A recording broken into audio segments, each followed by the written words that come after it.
Well, I know I said the next chassis on the channel will be a U5000. However, I completely forgot that this was on the way. What I have here in this box is what's known as a K8000. I have never heard of a K8000 until this moment. I was contacted by a fellow member on the Killer List of Video Games forums and say, I have this medium res K8000. Would you want to take a look at it? I thought, now wait a minute, what the heck's a K8000?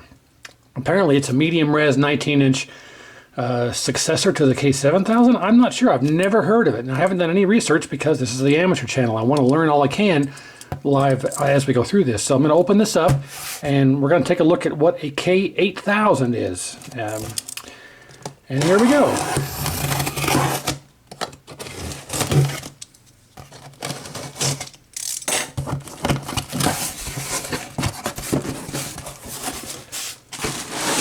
I think he said that he had sent the yoke also, because I wasn't sure if I had a compatible yoke. I'm not even sure if I have a compatible, well, I should have a compatible tube, but I'm not sure if I want to do a yoke swap just to test this. We'll find out. We'll see.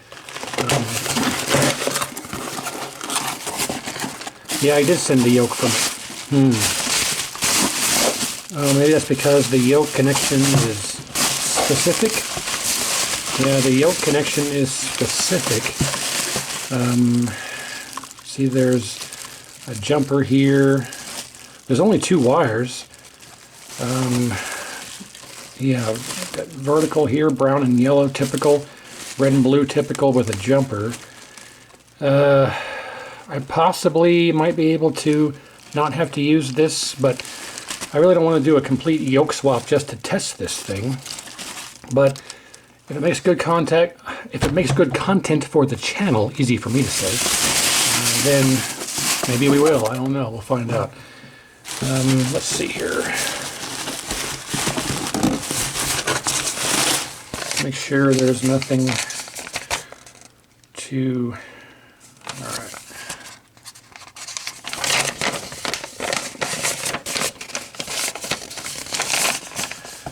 Okay, Mike, thanks for taking a look at this K8000 chassis. It is a weird one. My understanding is that this is indeed a 19-inch medium res chassis. I tried hooking it up to my Super Sprint, but could not get it to sync.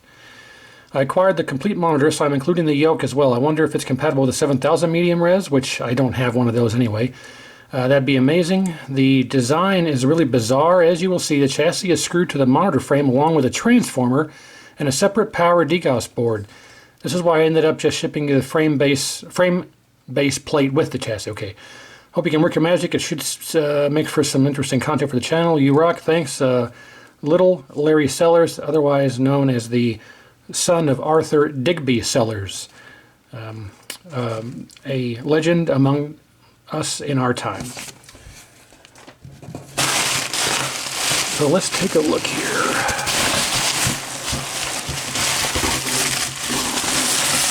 So here is the frame, and it's interesting. It has the RGB decoder chip on the main board. Interesting. The 1203N, the LM1203N, that is the RGB decoder chip that you normally see on the neck board. Anything else in here? Yeah, there is a cap kit.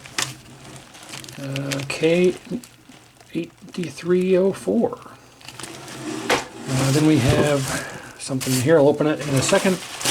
Then we have the separate board here, I believe, is what is in here. So let's start getting this out of the way. Set this here. Oh, this is a bleeder box, basically a giant capacitor. That's what he's referring to, along with a transformer and a separate. This is not a transformer. This is like the U5000 has that bleeder box that attaches to the frame for blooming purposes, I think, really. But regardless, that's not a transformer. But if you've ever seen the U5000 with that bleeder box, that's basically what this is. The neck board here. Now those are some serious heat sinks. The K74, 75, U2000, 5000 could definitely benefit from those heat sinks for sure. Well, it looks like a typical neck board. You got the three neck board transistors, your three main resistors there for the colors. You got your red, green, and blue, so on and so forth. So, okay, the ground has been cut off, but that's fine. We can alligator clip onto that. And what's good about this, I guess it does work. It just didn't sync, so maybe there's an issue we can take care of by trying to figure out the pinout. I'm not sure. Wow, this is a whole thing here. And this, I guess, screws to the side of the board or side of the thing like that. This thing is a unit.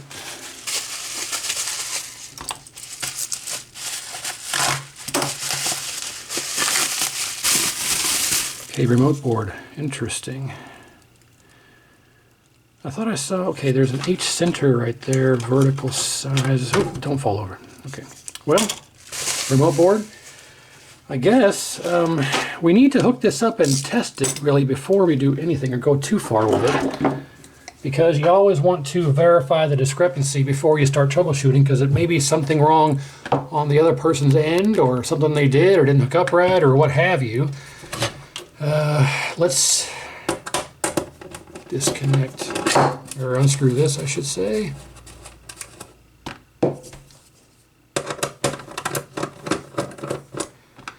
And a good day to you, sir. You might want to watch out that front window, Larry. Oh, there's another one right there.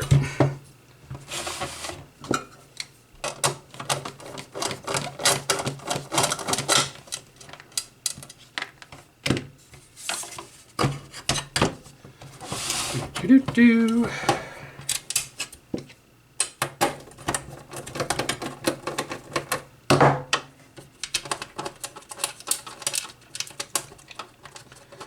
And like any monitor, we can fire this up on the bench and just make sure it powers on and operates. We don't actually have to hook it to a picture tube.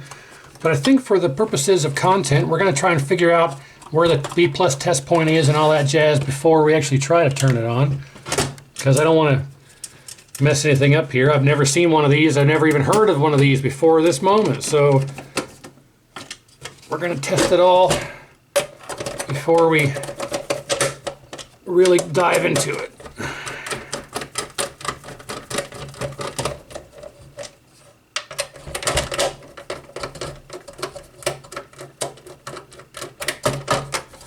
All right, so that is connected.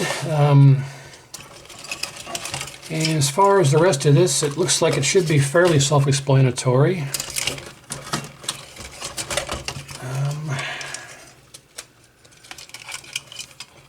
This likely goes there.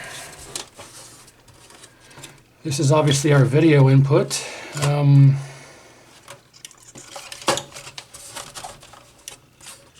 The yoke is going to connect to here.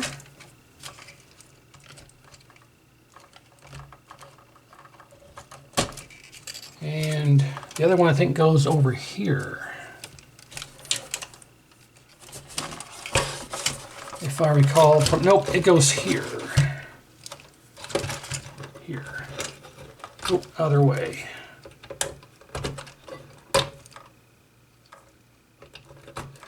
Okay, now we don't actually need the yoke connected. If we do, we're going to get full high voltage. We don't want that. So we're just going to, I want to make sure that's where it hooked up at. It looks like that's where everything lines up. So we're going to disconnect it again and set it aside.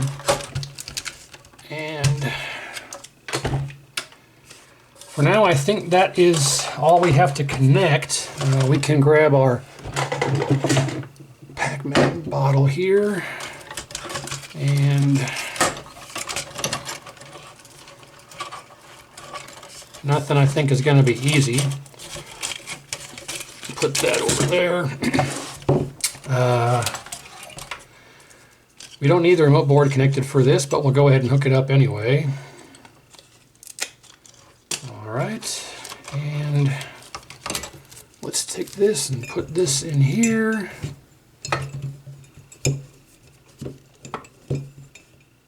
All right, light bulb. I have no idea where we can connect our light bulb to. It does not appear that this is a switching power supply. This is very similar to what looks like, well, I say that, but it looks like the power supply is actually over here. Because here's our two filter caps right there. So this is our power supply. I was looking here. We've got our rectifier over there, choke, transformer. I wonder if this is our B plus adjustment, R17 right there. That's the only, this has got to be our B plus adjustment right here on this R17.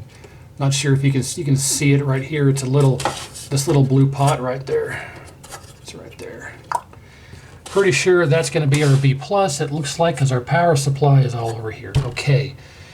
And our HOT is right here. It's a C3686, just like the 7400s and 7500s.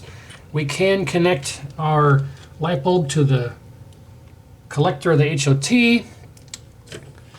and then our negative can go to ground, which I'm assuming will just be anywhere on this frame.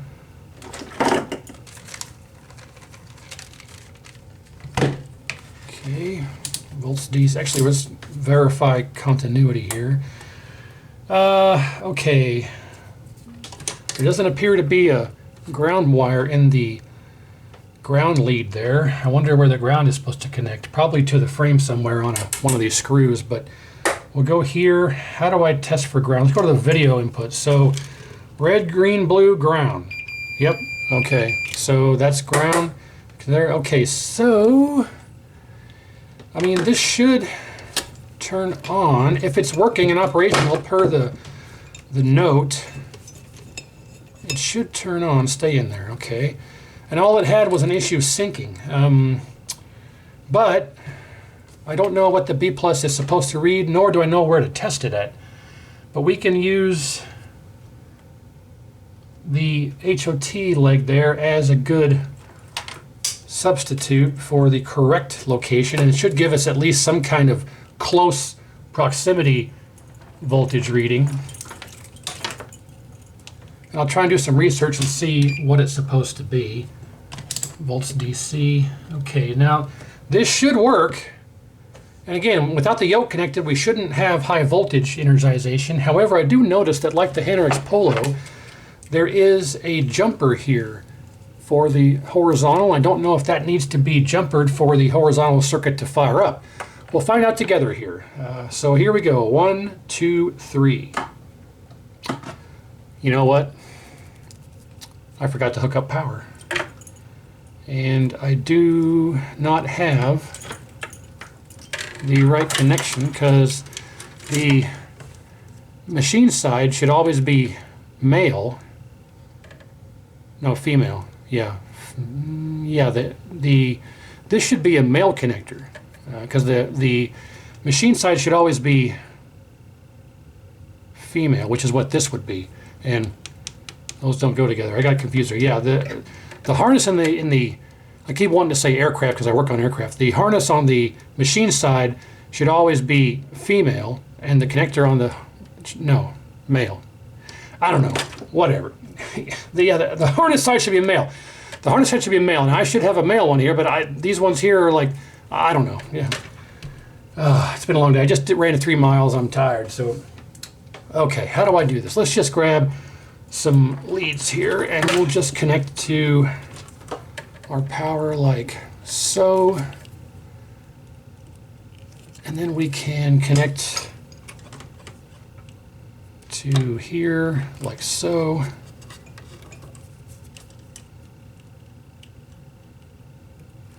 All right. Now, we should be ready. Let's try it again here. 1, 2, 3. Yes, 105 volts. Is that correct? I don't know, but I also don't hear anything in the coming out of the anode here. But I'm not going to stick my finger in there. So we do have voltage, but I don't know if 105 is accurate. I want to say maybe, because we're not on the actual B plus test point. I wonder where we can go. Is there somewhere, let's see, the output of the power supply to the main board is this connector here. So I wonder if we could just probe here and see what we read.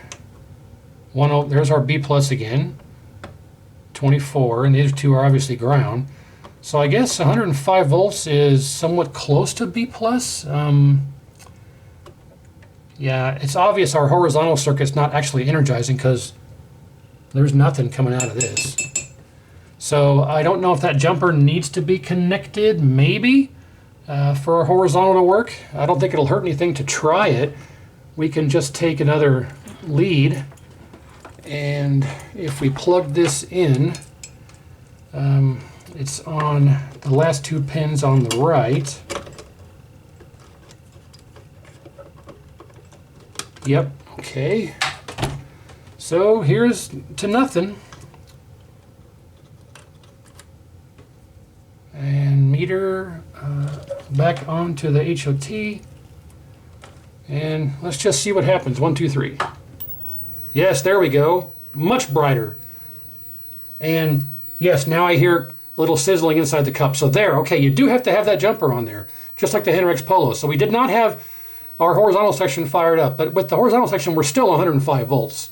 So I guess it doesn't matter. But yes, we have successfully verified this is powering up. Horizontal circuit's operational. All that's left now, I guess, is to hook it up to a tube and verify that it is operational fully, and see if maybe it's just an adjustment we need to make or something like that. So let's clean up as we go. Put that back up there. We don't need our bulb anymore. Disconnect that. All right. And let's take a look at this and give it a good once over. So we have what appears to be vertical frequency, vertical linearity. Okay, there is no vertical hold on the remote board, so that's vertical hold, vertical linearity. I think that's labeled RCC, whatever that is. This says H width, but there's also a H size on here, so there must be it's a redundant or extra horizontal width pot. Anything else on here? There is R718, whatever that is, no clue. Could be pin cushion, I don't know. It just says R718. I don't see any other adjustments, so there's that. Looks like they've got resistors, maybe an inductor in there. In place of a linearity coil, in place of a horizontal linearity coil, they have resistors and possibly an inductor there. That's interesting. We can verify if that's an inductor or not quite easily. Let's go to ohms, and we'll go to that. These two vertical mount components are obviously resistors. This one, I'm not sure if this is an inductor or not, but we can find out here very shortly. That is not an inductor, 170 k ohm. Okay. Well, that's interesting. Can't say I've ever seen resistors in place of a linearity coil, but this is an interesting beast unto itself. Here's our horizontal drive transformer. Yeah, it's even got a white knob flyback. Interesting. It's a lot beefier than the K8000 flyback, so obviously not compatible with that one. We got this capacitor bent all to hell there. Okay. Well, check out this power supply. Here's that B plus resistor potentiometer, B plus adjustment potentiometer I was talking about. Obviously the two filter caps, chokes.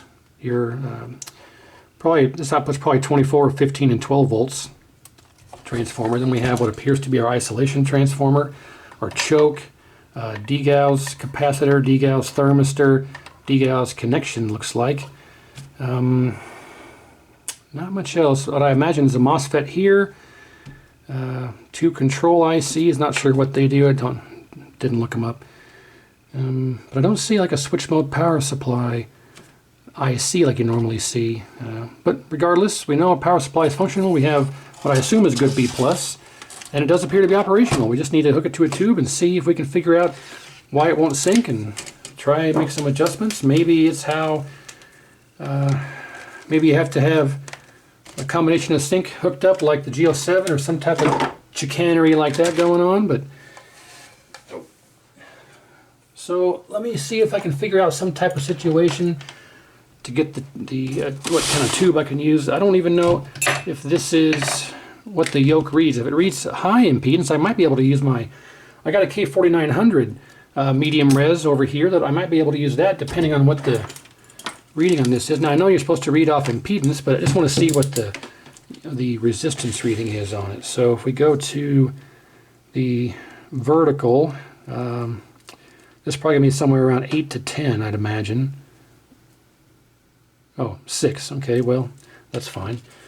Now, the real question is, what does the horizontal read? If it reads somewhere like, you know, around 2 or 3, then we're going to have to use this yoke. If it reads somewhere around 50 ohms, then we might be able to use that 4900, but we'll see. Here we go. 2 ohms. Yeah, dang it. Well, it is possible to use... I have in the past, on more than one occasion, what's the word I want to use? Displayed and showcased that you can use a K7000 medium res on a K7000 standard res yoke. I've done it multiple times when trying to test and fix that Paperboy monitor, I think 3 or 4 times, various things like that. So you absolutely can connect a medium res K7000 to a standard res K7000 yoke just for some quick testing. It does work and you can operate it. So I'm wondering if we can do the same with this. I don't want to damage anything, but I also don't want to do a complete yoke swap just to test this one chassis. Ultimately, see, this is an all-in-one yoke, and I don't even know if I have the right tube for that. And then, of course, the 7000 tube, the standard res tube that I have is the small frame, so it's going to be interesting. I think just for testing purposes, I'm just going to try it on the standard res yoke. It's not going to hurt it just to run it for a good 30 seconds to make sure we get an image and see if we can make some adjustments and tweak and get some type of sync. It's not going to hurt it just to do that. Now I say that in hindsight. In the future I may be wrong, but I'm about 98.74256% sure that it won't damage it for the 30 seconds that we're going to run it. So yeah, because this is the same resistance reading as the other one. So let me get the tube over here. We'll measure the yoke and then make sure it reads somewhat similar. Then we're just going to throw caution to the wind and try it and see what we get. Alright, so here is the 7000 standard res that I have to use, and as you can see, this one has the yoke and everything all in one, and unfortunately, oh, never mind, the rings are glued in place. So okay, I mean, theoretically this should work, but I'm not sure I really want to take this apart. I mean, it's not going to be that big of a deal. This is just a test tube, and now that I'm looking at this, I think I'll just go ahead and do it. It's not going to be that big of a deal because all we have to do is mark this just in case this. Oh, I don't want this one. Just in case this moves, we can just throw a mark across here, like so. A mark across here like so, and then we can put a mark all the way across here like that. So when we go to put this back together, we can get this exactly where it needs to go. I think this is just the safer way because this is not my chassis. I don't want to damage it. I mean, what I wanted to do would very likely be okay, but just for the sake of full testing, horizontal size, width, things like that, it's better to just put the real one in there. So it's not going to be that big of a deal. So we'll loosen up the rings, And we will try and loosen this. There we go. Wiggle it just a little bit. All right, we got that off of there. None of this moved, so we're good there. I'll set it aside. The yoke doesn't really matter because you can adjust that without any real big issue. And of course, our convergence will be all messed up a little bit because we have these convergence strips are for this yoke, so we might have some convergence, but I'm not going to worry about convergence. That's not what we're worried about on this.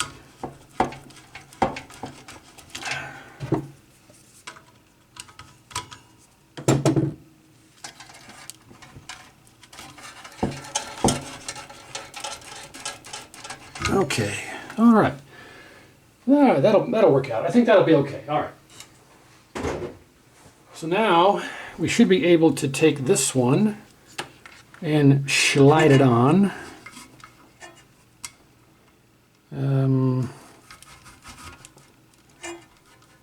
Nope. This is one of those 100-degree angle ones. I do not have a tube for this yoke. I do not. See, it doesn't go all the way up against the... No. This is not going to work. The yokes are completely different. So what I mean by that is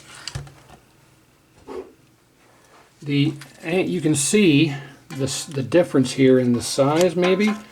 This one over here is much larger. You can see that it doesn't even fit the same footprint. So the diameter of this area right here is much smaller, so it doesn't go as far onto the neck. This degree of the tube is more wide, and I need the tube that has the more narrow neck, and that's the only way this will fit on there. So I can't use this yoke. I'm going to have to put this one back on here, and I'm going to have to try my science project that we were going to do originally. We'll just put this somewhat right there. I'll leave it loose because we're going to have to adjust it probably. I'm not going to be able to use this yoke, unfortunately.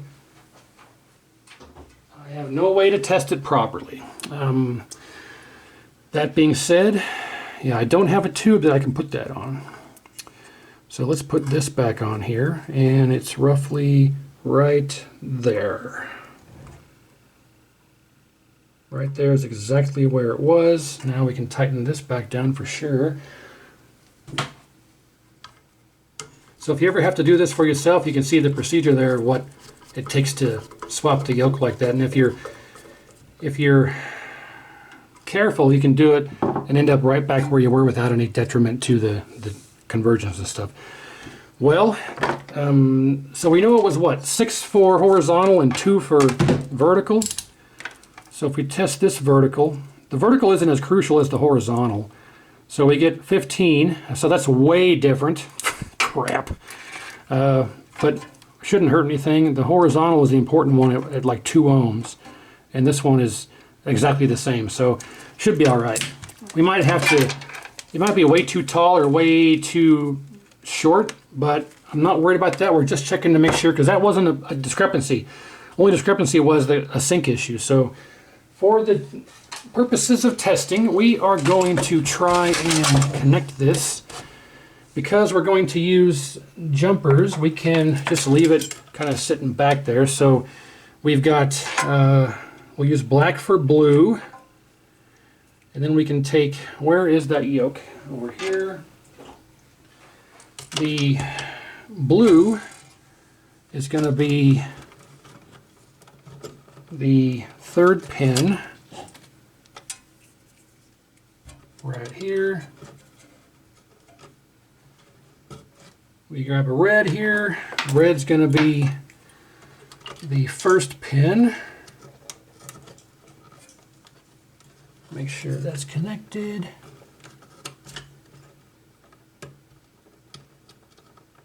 Yes. That'll go to red. Then we need to take another one here. We use a white one, and we will attach it as a jumper across those first 2 pins like we did before. Okay, now we'll grab a green, and as far as this goes, Connecting it this way is obviously wrong, so it has to go this way. And even if it was, we can just swap the connections around, flip it upside down, whatnot. So we'll do green on the outside one.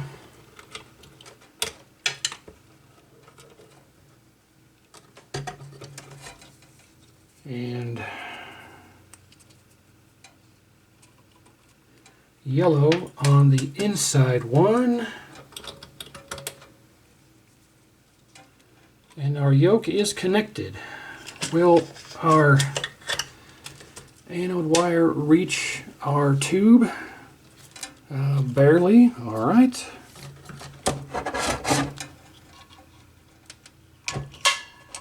Okay. Neck board. We'll hook to here.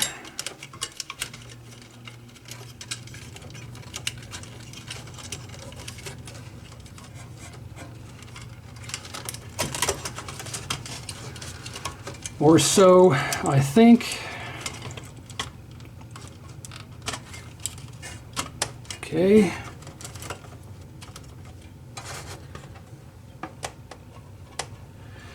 Now we need to ground, so let me grab another. Oh, I already got one right here. And the ground is going to go to this pin here. I'll take this connection off of there. And there we go. So let's grab our power again.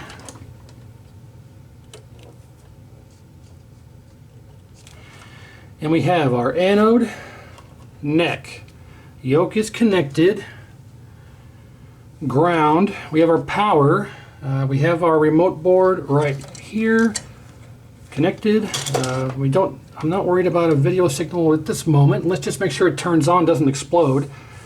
And we can turn up our raster to see what we get. And I'm going to go ahead and I'm going to switch to the iPhone, so we have a handheld mode here. And let's see here. Go to video. All right, so first let's go ahead and turn on, make sure nothing explodes. Actually, you know what? Let me switch to the iPhone first, then we'll go that route.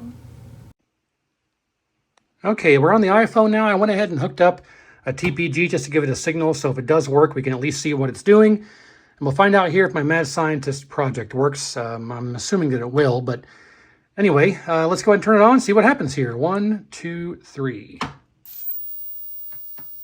Okay, it does turn on. Let's give it a signal. And we hear some type of noise from the power supply. I don't know if that's filter caps or what that is, but yes, it does work. And we do have sync problems as described in the letter. Let me go ahead and turn this off real quick, so we don't really want to run it for that long. But where is the H hold? Let's see, brightness, contrast, H delay. I don't know what that is. H size, V center. Looking at the chassis here, we have the R719 pot. I don't know what the heck that's for. Then you have H width, and then RCC. I don't know what RCC is. That's H width. Then you have vertical linearity, another additional vertical frequency one. I don't know what. Obviously, it's an H hold issue, but where is the H hold adjustment? Let's turn it back on. 1, 2, 3. Yeah, I don't know what that noise is. It's 100% the power supply. But if we try to adjust this RCC, whatever that is.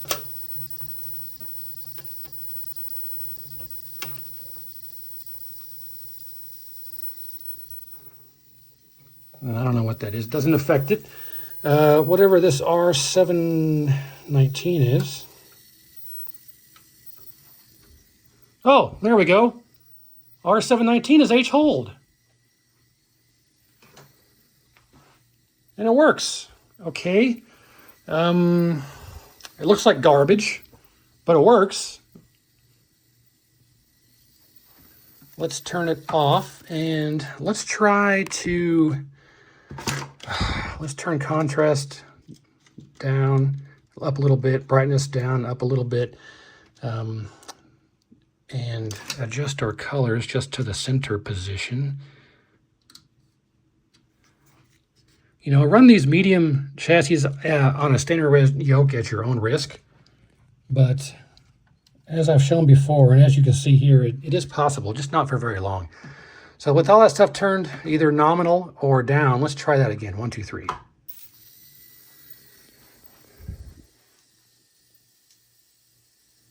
Okay. Let's try making some more adjustments here. What's H delay? H delay doesn't really seem to do much. H size does nothing. H size does nothing. I'm adjusting the pots here on the remote board. Contrast, that's good. Brightness, that's not bad. So there's something going on here. What does RGB look like? Well, it's duplicating itself. Oh, I went too far. Hang on. Is that our color bars? Yeah, that was our color bars. Huh. Well, I think what the first thing that we should do, we know it works. We got the sync problem figured out, but I don't know why it's doing that triple image thing. Maybe maybe we should try sync on a different pin. Maybe let's try 1, 2, 3, 4, 5, and 6. Let's try that.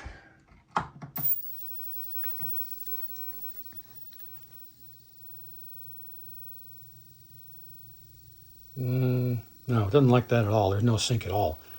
If we move this back to 10, there we go. So it doesn't like pin 6 whatsoever. Okay. It's going to be a conundrum. I guess what we could do is maybe just go ahead and cap it and reflow it. If there's anything that I notice that needs to be shown, I'll show it. I also... I don't eat pieces of shit for breakfast. I didn't mean for any of that to rhyme like that. But anyway, so yeah, let me go over it and cap it, reflow it. If anything needs to be shown, like, oh, look at this bad solder joint, things like that, or look at this leaky cap, I'll show it. But let me do most of that, and then we'll try this again, because I wonder if it's just bad caps causing that. You never know. I don't want to spend hours troubleshooting only to figure out that it was just bad caps the whole time. It does turn on and operate. And I guess R719 right here is the horizontal hold. We found that out at least. So let me do some poking around, recap it, reflow it, inspecting and stuff, and then we'll come back and try it again. If there's nothing else to show, you'll see it back on the bench, all cleaned up and capped and ready for testing. Okay, so before I tore all this down, I thought, now hang on a second. I have never heard or seen of a K8000, and I was just going off the word of the person that sent this to me, because they were going off the word of the person that they got it from, that it was medium res. I thought, well, now before I go tearing into this, let me just go ahead and check and see what it's doing on standard res. So I flipped the dip switch to standard res, cycled power on the TPG, and this is a standard res K8000. This is definitely not medium res. That's why it was all jacked up like that, because we were sending a medium res signal to a standard res chassis. So without a doubt, 100% standard res. Now it's upside down. We can take the, is it upside down? It was upside down. Let's flip our vertical connections here. Yellow and blue make green. It's sealed. But we got yellow and green. Okay, now it should be right side up. Yep, there we go. So, yes, we have a standard res K8000. So we're going to have to let the owner of this know that it probably is going to dash his dreams, because he was trying to get a monitor for his Super Sprint. And he's not going to be happy because now he doesn't have a medium res monitor. So I don't know what made the person that sold him this think it's a medium res, but alas, it's not. Regardless, I'm going to do a cleaning on it and cap it, reflow it, get it all nice and pretty, and then we'll hook it up one more time and see what it does. And actually, you know what? Let's go ahead and hook up. I'm going to switch back to the overhead camera. Let's hook up our light bulb, not light bulb, I'm sorry, hook up our meter to the B plus, see what the B plus reads with full high voltage and full horizontal energization. Let's see what that reads, and then we'll tear all this down. All right, back on the overhead here. I'll zoom out a bit. So I have the meter connected here. We have the ground going to this jumper right here, going to the little stud for the ground. I'm going to take the red lead, touch it to the collector of the HOT like we had before, and okay, 106. So it's the same voltage whether the horizontal circuit's hooked to a tube or not. But so I guess that's what it's supposed to be. The image looks great just the way that it is, so I'm not really going to really mess with the B+, but turn it back off here. It looks like the problem with this was that it was a standard res, and they were trying to feed it a medium res signal, and we saw what it did. So unfortunate. So I'm gonna, like I said, I'm gonna get this all back apart, cap it, clean it, reflow it, all the normal stuff I do. Then we'll test it one last time, and I'll send it back to the owner, and he'll have to figure out somewhere to use this on a standard res tube. So let me get the work done, come back, and we'll check it out. Well, the complete rebuild is done, and I do want to discuss a couple of things that I've discovered along the way. Every piece of documentation that I could find on the K8000 says that the 19-inch should be medium res. Everything, every Google result, every forum post, every website, even the manual. If you go to Arcade Parts and Repair and you order the cap kit for the 19K8304, it specifically states right on the bag. Does it say medium res on the bag for the cap kit? I think I threw it away. Even Peter's website lists this as a medium res chassis, everything. But that's not true, because this has been verified to be a standard res chassis. And I actually talked to a couple of guys, and it turns out that there are more of these out there that are standard res than medium res. It's more likely to get a standard res one. And I talked about how there's no width control, if you recall that. Well, from your perspective, it's just a few moments ago. For me, it's been, I think, 3 days almost. But I sit here, I didn't notice at the time when I talked about how there's no width control. If you look at the H size here, the wires for H size are gone. The wires have been cut right off. They're not there anymore. So whatever these wires ran to on the chassis, that circuit's gone. It's obviously disabled. And then also, because that's been disabled, the H width pot here, I turned that to my heart's content. Actually, I think it's this one. This is something called RCC, I don't know.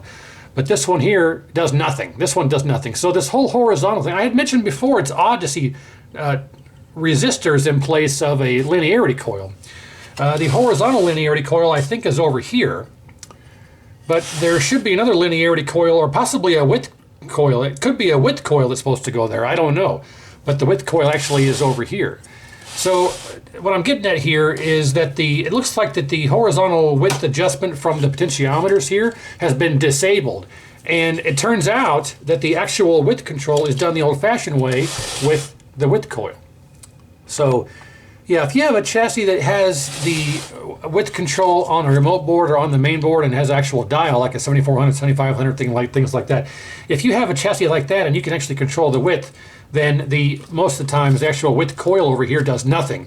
Like if you've got a Henrix Polo, for instance, and you try to adjust the width coil, it will do nothing because you actually adjust it using the remote board. But like on this instance where you think you would, that's been disabled. The wires are cut. And it doesn't, this one over here doesn't work, this one doesn't work, but if I adjust it on the actual width coil, it adjusts in and out like it's supposed to. So you do it, I guess maybe the medium res version uses the wires and the pot. The standard res version uses the width coil. I don't know, because I don't have a medium res one to check out. I can't say. So we do have width control, but it's done the old-fashioned way, like if this was a K7000. So that's one thing. The second thing is that I was adjusting this pot for the horizontal frequency or the horizontal hold, and it was just labeled R718, 19, R719, looks like. It doesn't matter. This one right there. And I didn't think that it had a label, but it did. I just couldn't see it from the angle I was looking at when it was hooked up to the tube. If we zoom in here, you can clearly see that it says H freak right there.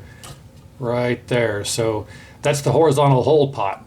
And then I don't think I mentioned it, but the shutdown pot is right here. I missed that last time, talking about how many pots there were. But obviously we don't need to mess with that. But this is functioning absolutely perfectly. And if you recall previously, there was a hissing coming from the power section. I thought was being caused by a sync issue or the frequency not being set right, but the hissing was caused by a bad cap. All of the caps are sitting here off camera, all the old bad ones here. Like I say, I also changed out the filter caps. Those are replaced as well. They're both right there. There were two 35 volt 2200 caps on the main board that were leaking. You can see that they're wet under here.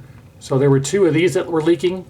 And then on the power supply, we had one cap here, a Mallory cap, that was not leaking, but it was expanding. You can see here how on a normal cap, you have the coating on the outside as it wraps around the top of the cap.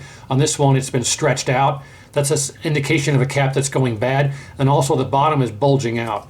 So if you look here, the bottom of this is bulging out. If I can focus here. It's hard to tell, but so this cap was definitely bad, and that's what was causing our hissing from our power supply section over here. After changing all these caps out, this is quiet as a mouse. So this is now fully repaired. Well, it never really was broken. It's been fully rebuilt now. I cleaned up all the contacts on the switch here for setting the 220 versus 125 switch. You can set this to 220 or 120 or 110 actually. I cleaned all the contacts up on that. Reflowed header pins and contacts and anything and everything that needed reflowed. Same thing for the neck board. Took this back piece off, reflowed all that, changed out the one cap that's on there. The rest of the caps here, everything seemed to be good. And I put it all back together and tested it, and it works fine. So this is now rebuilt, but I'll just show you here, for example, where's the old telephono? Telephono. So if we go to, I have some pictures here. Like I said, every result that I could find, even AI, it says the 19-inch K8000 medium resolution right there, and the 25-inch medium resolution, but that's not even correct either, because we go to the actual manual, and the manual states that the 25-inch, there's two versions actually, I misspoke. There is a 25-inch medium res, a 25-inch standard res, and then every 19-inch, according to the K8000 manual, says medium res, 25. So even the manual is not correct. So it's just, when this was going down, I don't think Wells Gardner knew what they were doing. They had their head up their butt or something, but you know, every piece of advertisement, every result, every forum post, all the information I could find. You can go to eBay and type in K8000 chassis. There's a couple on eBay that are parts chassis, and they say medium res also. But it's very likely that they're standard res. So I don't know. I've talked to some guys who say that all the ones they've come across were standard res, and it's just so conflicting, I don't know. But regardless, in this case, this was supposed to be medium res. It's not, it's standard, but regardless, everything's put back together and everything is reflowed, rebuilt, the normal stuff I do to these things, and it's time to get it back on a tube and fire it up. I do want to also mention that, for clarification, the part number on this yoke, this is the original yoke that came off the tube that this was from, that the owner of this sent to me along with this that I talked about earlier, and it's a 9 Alpha 2994-1. And if you look that up, it doesn't correspond to anything that goes with medium res.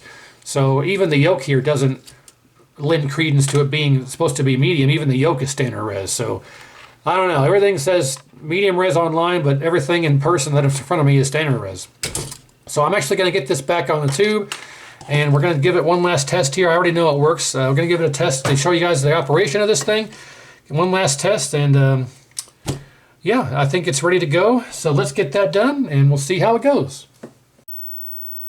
All right, everything is hooked back up, and I actually have this running already, just to show you that the actual power supply section is now quiet as a mouse.